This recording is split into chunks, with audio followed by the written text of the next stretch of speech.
his plans for us are different than our plans for us. And so when you just kind of wait to see what he has in store, and maybe you're waiting an extra 2-3 years opposed to when we would like something to happen, I feel like when you let him do his thing, it's always so much better. Welcome to The Home and the Maker, sharing advice and encouragement about all topics homemaking and homesteading, and honoring the maker in all of it.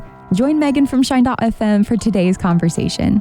Is Christmas on the homestead really as dreamy as I might imagine it to be? Joining me for today's episode discussing Christmas and winter on the homestead and Jesus' gift of redemption in this Christmas season is Cam and Bree from Four Brothers Farm, which is their little homestead in Michigan, which I'm sure is loaded with snow right now. But welcome, Cam and Bree. Hi, thanks for having us. All right, just to begin with, what does Christmas look like on your Michigan homestead? Is it warm and cozy and as picturesque as I imagine Christmas on the homestead would be? Well, I don't know about you, but here it's 1 degree and it's freezing. Our heater's on, it's really loud, and it's very cold. We have to turn it off for a minute.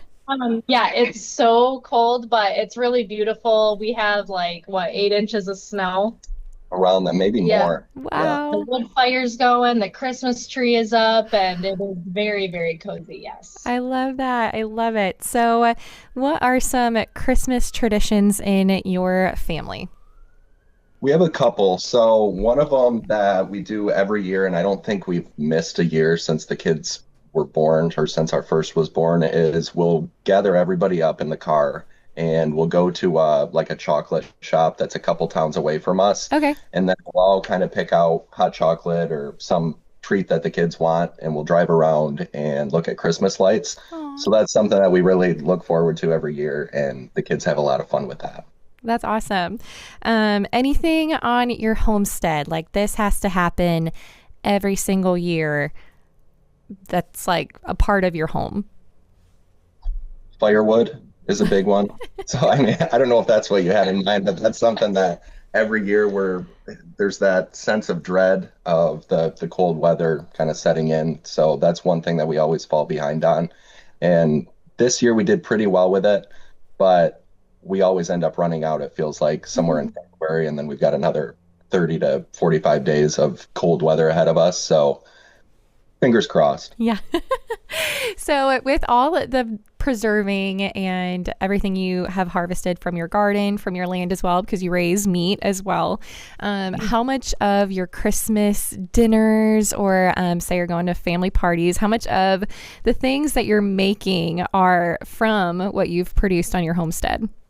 A lot of it. It's funny because you try to dress Thanksgiving up, yes, with all the Thanksgiving food, but we kind of already eat like that.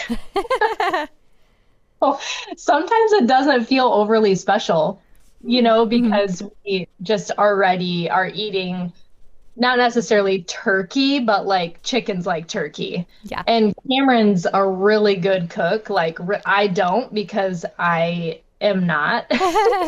So he's usually cooking, and we're always having mashed potatoes, sweet potatoes, and all the winter veggies and all of our meat. And so, yeah, a lot of it is the same. And our, my in-laws, his brother and sister, we have had many a Christmas where they're providing their homegrown meats too, and a lot of homemade things. So it's nice to, his side of the family, Christmas parties is also homemade, homesteady stuff too. Yeah, but maybe a little different because it's not what you made, so it's what they're making. Yeah, yes. That's so cool. I love that. I saw on YouTube that the Christmas decorations went up right after Halloween or on Halloween. So day after. After. Okay. How long do you leave them up? I like to do everything super early. I'm always excited for the next thing very prematurely. And we don't overly do Halloween. Really, we're not trick-or-treating or anything like that. We usually just have pizza and watch a movie or something. Nice. And even on Halloween, we're let's just put the tree up. Let's just get it over with. But, I'd say it's a pretty direct cutoff after Christmas. So it's either the day after Christmas or definitely before New Year's Eve. I like very small house, so I'm ready to have the space back and kind of get everything back to normal. And kind of right after Christmas, we're very excited to seed shop and like garden dream again. Mm, So it goes down, about a week after Christmas, gotcha. probably. Okay. That makes sense. One thing I saw you guys are doing is you every year, and with your boys as well, you're learning different skill sets over the winter, making use of that time inside. So, how, I guess, do some of those handmade things with some of those skill sets that the boys are learning, maybe you guys too, how many of those things show up as Christmas gifts? I would say a lot of them. Some of the skills that they're learning this year, like my oldest son is getting really into woodworking Mm-hmm. and making kitchen utensils, and then the next youngest, our 12-year-old, is getting into leather working. Yeah. So a lot of those, it's their first year doing that, and I'm guessing a lot will turn into gifts. Yeah. They've already kind of made me a wallet Aw. and got something that way. But yeah, I think it's definitely more meaningful to give Mm-hmm. gifts like that. Yeah. And homemade always they have a lot more love in them than something that you just buy on Amazon and Right. have delivered to your house. And even when we were canning, we were excited to like give some applesauce away as gifts and stuff like that. And I make candles and soap and teas, so pretty much everyone gets homemade gifts every year. I Yeah. love that. Cookies. We Yes. make cookies. That's Big money amazing. saver. Yes. Well, like you said, the homemade gifts are the best. So I aspire to that someday. But one of your boys is doing woodworking and then the other is doing leather. So what are some other skill sets that are being learned this winter? So for Christmas gifts, and we won't let them listen to this right away. So my 5-year-old likes to help him cook. And so for Christmas, I got him like an age appropriate knife set Okay. and like a cooking apron. So his skill set will be cooking. And our 7-year-old, what is his skill set? What does he Well, like? he has a lot in his own regard, but Yeah. yeah, he hasn't really gotten started on anything specific yet. He's still kind of just into like cars and snowmobiles and Yeah. things like that. Yeah. So that's kind of where he's at. But I think he'll probably lean more toward the woodworking. Mm-hmm. He did get a toolkit for Christmas, like a real like hammer and all of that. Okay. So express some interest in maybe fixer-upper type of stuff. And yeah. And I'm hoping to get started with blacksmithing actually. Wow. So I'm working towards getting the equipment to do that, which is actually way more expensive than I would have thought. So we're kind of easing into it a Yeah. little bit, but that's my goal. That's And I amazing. don't have any new skill sets that I'm doing. I'm pretty consistent. I like knitting in the wintertime, and I get really into, making candles, and I'm a holistic practitioner, so I feel like a lot of what I do is all the same. I love learning and then pouring that into my business. So. I love that. What are some of the things that you're knitting? Like clothing or like Well, washcloths? I'm not that talented. I really just do like hats Okay. and scarves and stuff like that. I wanted my grandma to teach me, and we actually tried last summer to teach me, more knitting Mhm. skills, and it did not go anywhere. Reminds me of my sister. She was the one who was like, I do not have the patience for this. I don't. So it's like I know what I know, and I Yeah. like what I know, and we just do that. There you go. The hats and scarves that she does do are some of the best you've ever seen. Aw, that's awesome. Okay, so back to some of the things I've seen on YouTube. I loved this video you guys did. You were talking about celebrating the wins versus like after the harvest is done and thinking about what didn't happen right and maybe what you might call fails, but celebrating some of the things that went well during the year and with the harvest. So what has that looked like for you guys during this season? We learned a lot. Yeah, for sure. I think this year we pushed ourselves more than we have any other year.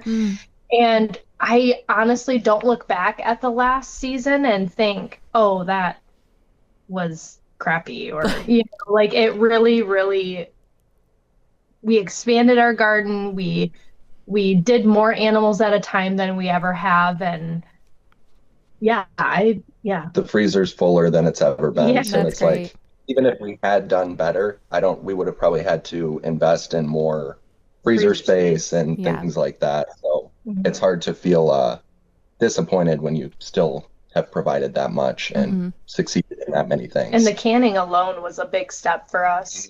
Yeah. Yeah. That's great. So, as you're kind of in this winter season, thinking about growing some skills now, what also are you dreaming about for the next growing season?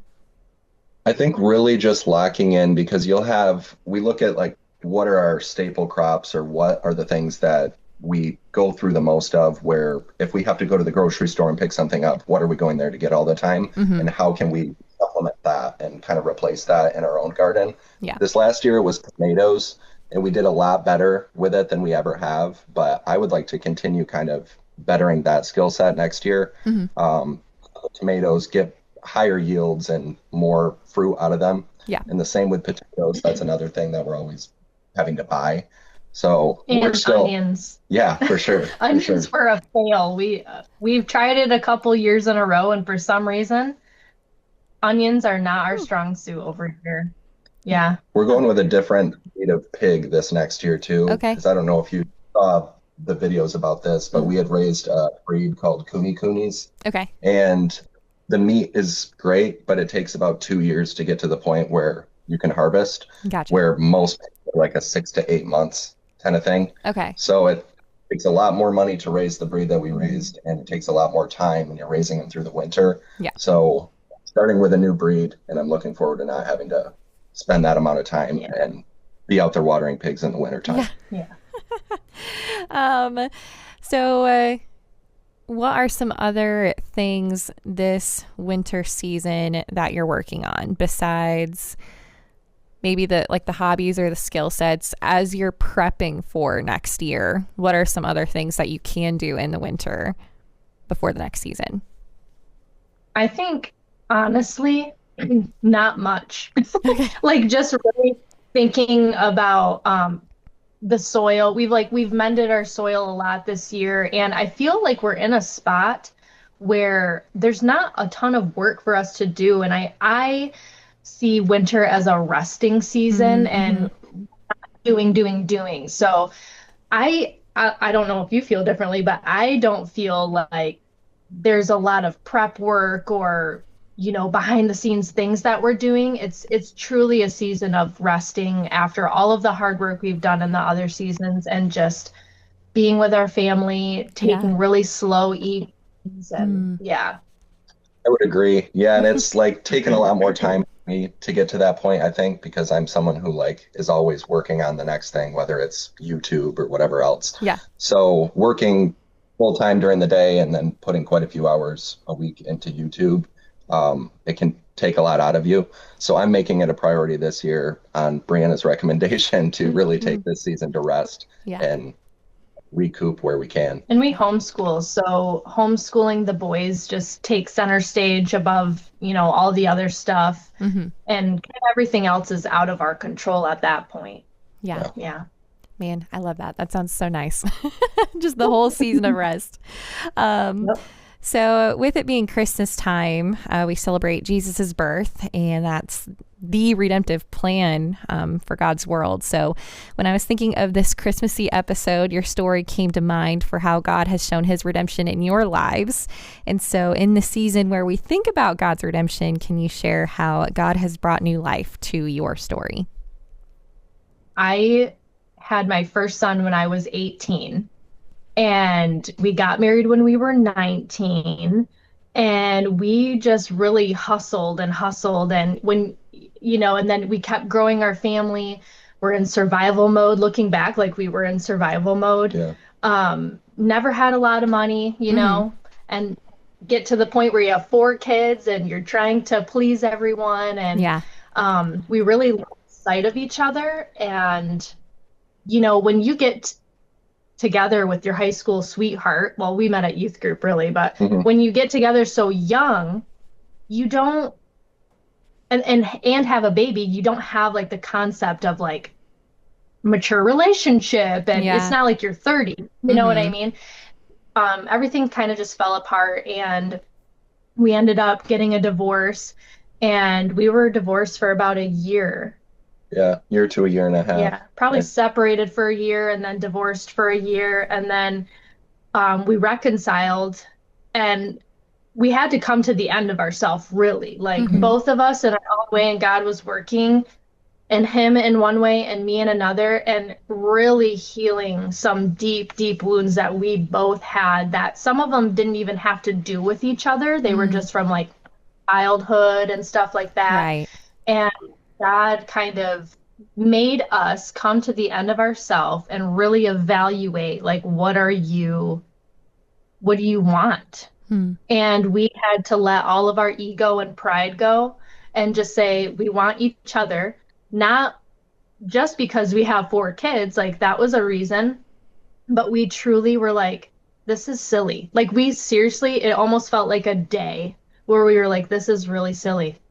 And God swooped in, and our whole marriage and relationship story is like miraculous, it Mhm. feels like. Mm-hmm. And there were some really, really, you know, dark times in that period where in the darkest time, God was the most prevalent because Mm-hmm. that's all that there was left, Yeah.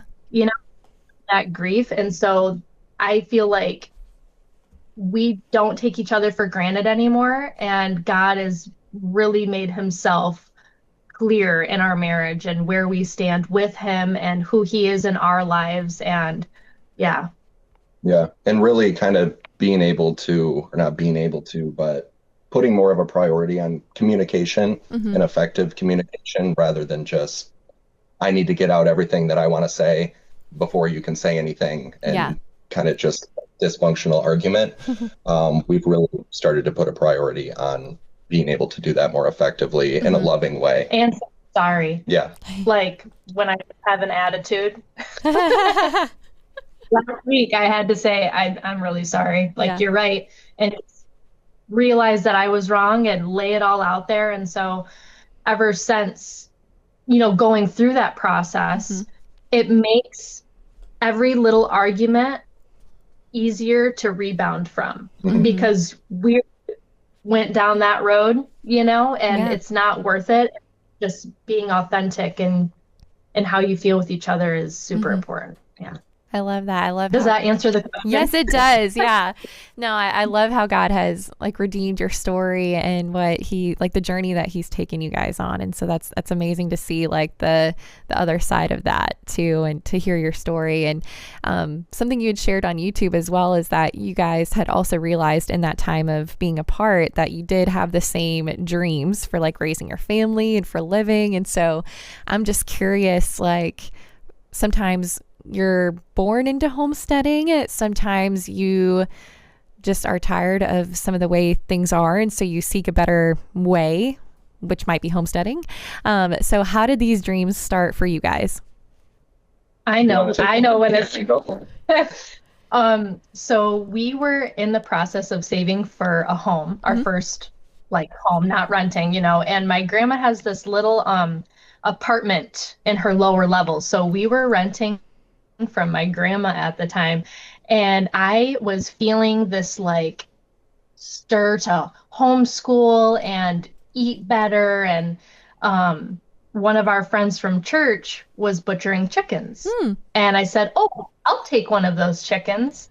And so she delivered it to our door, and I walked down the steps into our house, and I showed Cameron the chicken. I said, hey, we're going to have chicken tonight from our friend's farm. And he's like, I'm not eating that. You I would am so grossed out by it because it like You when get little hairs on yeah, it. there's little feathers on them still, and I'm just thinking Woo. at that where now I wouldn't think anything of it. Yeah, But like that's normal. You just you torch off the little feathers, but he saw it and he was like, no. But I ate it because, and it was like a weird hurdle to get, or this was probably 10 years ago. Okay. 2015 or Yeah. 2016. Yeah, Presley was 2. Yeah, So 10 years ago. it was a weird hurdle And to us, it is like, now I can't stomach eating chicken from the store. It's disgusting. At that time, our first farm fresh chicken, it was weird to eat.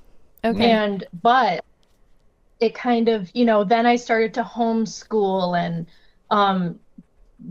kind of go down the health food rabbit hole. And Uh-huh. I thought vegan was good for a minute. I thought almond milk was good for a minute. And, it all kind of progressed. And then, we have the house that we have now and lots of land. And my grandpa started sending us, he's my neighbor, but still sends us snail mail. Oh, It's really, that's so cute. so he would send us news clippings of like chicken breeds and farming. And so my grandpa was like encouraging us Pushing for it. to get chickens. So that year we were like, okay, we ended up, I think that year, the following summer, we had like almost 40 chickens. Wow. Because we were so obsessed with small scale homesteading Yeah. that it got out of hand with the chickens. Yeah. And it's like the older you get and the older your kids get too, you start putting more of a priority on kind of like what you're putting in your body, especially what you're putting in your kids' bodies. Yeah. So I think that it was just like, we want to have the best quality food that we can, and we want our kids to be raised in a way that's meaningful, and not necessarily in front of like screens all the time. Right. No, that's really good. All right, last question. So you've seen God teach you about himself through your marriage, your homestead. What has he been teaching you in this current season of your lives?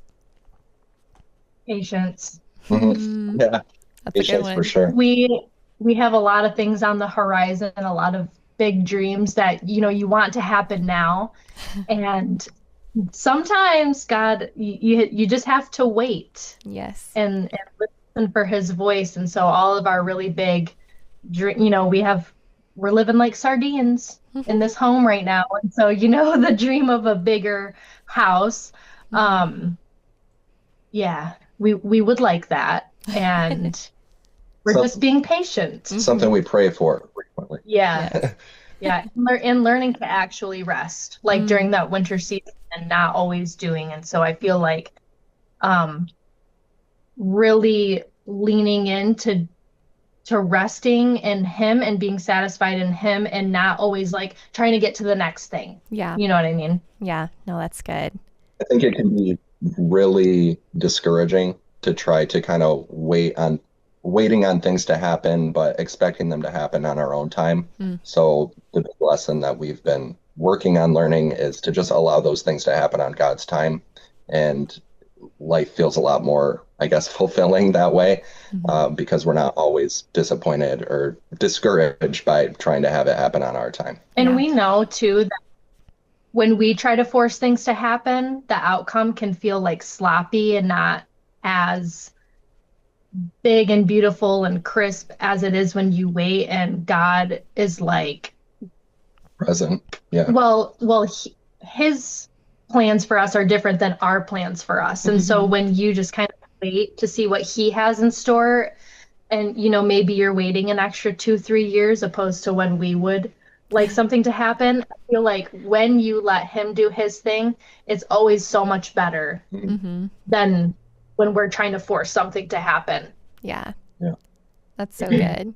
So good. Well, thank you guys for your encouragement, sharing what God is teaching you about your marriage, about just your life on the homestead and all the things Christmassy, which I'm so excited for this season. But thanks so much for just sharing all the things. If you're listening and you want to follow along with Cam and Bree and what they're doing, you can find them on Instagram or on YouTube at Four Brothers Farm. But thank you guys both so much for joining me today. Merry Christmas. Thank you. Merry Christmas. Merry Christmas. Thank you for listening to this episode of the Home and the Maker podcast. And for other podcasts from Shine.fm, visit the Shine.fm podcast channel.